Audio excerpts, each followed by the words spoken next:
Y'all, we are back here again for another day of daily motivation. Today's daily motivation is going to come from Ecclesiastes 4, verses 4 and 5. Which, if you haven't read Ecclesiastes, really read Ecclesiastes.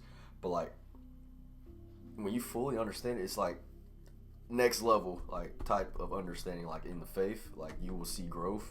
Like I've only read it one time, but like I got a lot from the first time. But man, if you like keep reading it, there's a lot of verses. Like if you, it's way more deeper meaning to it, and I haven't understood it yet. But man, let's read it though. Verse 4 and 5 says here, I saw that all labor and all skillful work is due to one person's jealousy of another.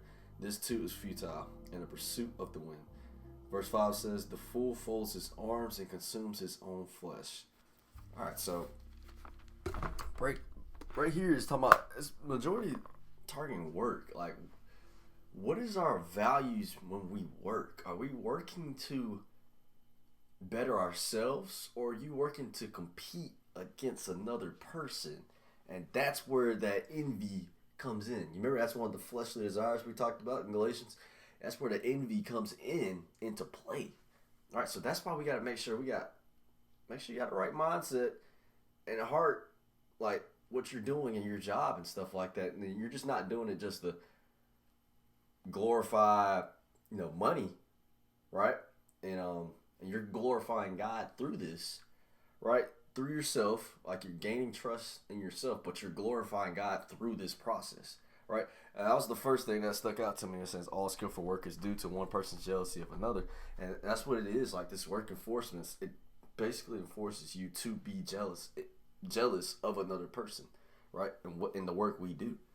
Okay, just especially like where there's a high chain, somebody the boss up top, and then you got people underneath. It's like the chain wise, it's making you be envy of another.